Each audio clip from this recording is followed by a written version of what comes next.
Greenland की बर्फ में छुपी है दुनिया की ताकत और इसलिए डोनाल्ड ट्रंप इसे किसी भी हाल में अपने हाथों में रखना चाहते हैं। ग्रीनलैंड अब सिर्फ बर्फ का टापू नहीं बल्कि ग्लोबल पॉलिटिक्स का एक नया हॉटस्पॉट बन चुका है और दावोस 2026 ने यह दिखा दिया कि आने वाले समय में यह मुद्दा दुनिया की दिशा बदल सकता है।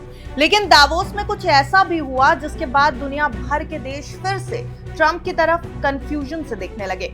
हेलो एंड वेलकम, आप देख रहे हैं गुड रिटर्न्स। मैं हूं आपके साथ अरुणिमा द्विवेदी। देखिए, कुछ दिन पहले तक ये वही डोनाल्ड ट्रंप थे जो ग्रीनलैंड को लेकर यूरोप को टैरिफ की धमकी दे रहे थे, नाटो सहयोगियों में हलचल मचा दी थी और पूरी दुनिया एक नए ट्रेड वॉर की आशंका से डरी हुई थी। लेकिन अब कहानी ने अचानक करवट ले ली है। अमेरिकी राष्ट्रपति डोनाल्ड ट्रंप ने ग्रीनलैंड को लेकर अपने सख्त रुख से अचानक पीछे हटने के संकेत दे दिए। ट्रंप ने साफ किया कि वो ना तो बल प्रयोग करेंगे और ना ही फिलहाल टैरिफ को दबाव के हथियार की तरह इस्तेमाल करेंगे। यानी प्रेशर पॉलिटिक्स से डोनाल्ड ट्रंप पीछे हटने की बातें कर रहे हैं। यानी जिस मुद्दे ने दशकों में पहली बार अमेरिका और यूरोप के रिश्तों में सबसे बड़ी दरार पैदा करने का खतरा खड़ा कर दिया था, उस पर अब ट्रंप ने ब्रेक लगा दिया है।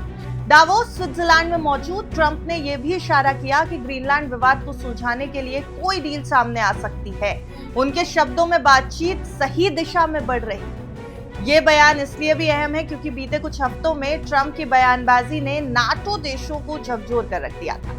अब आप ये याद करिए कि सिर्फ पिछले ही वीकेंड ट्रंप ने यह चेतावनी दी थी कि अगर यूरोप ने ग्रीनलैंड के मुद्दे पर सहयोग नहीं किया तो अमेरिका 8 यूरोपीय देशों से आने वाले सामान पर भारी भरकम टैरिफ लगाएगा। इन टैरिफ्स को धीरे धीरे बढ़ाने की बात भी कही गई।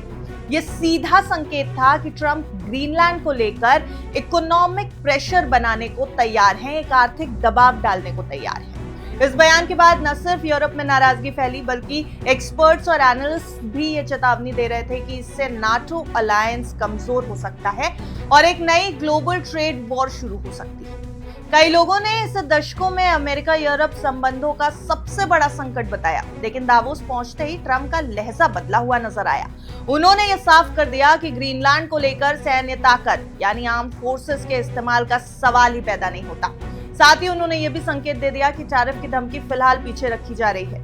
यानी ट्रंप ने अपने ही अग्रेसिव बयान से एक कदम पीछे हटते हुए बातचीत का रास्ता चुना है।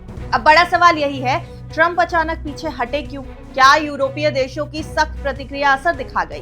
क्या नाटो में टूट का खतरा अमेरिका के लिए बहुत बड़ा हो गया था या फिर ट्रंप सच में किसी ऐसी डील की ओर बढ़ रहे हैं जिससे बिना टकराव के ग्रीनलैंड पर वो अपनी पकड़ मजबूत कर सकेंगे?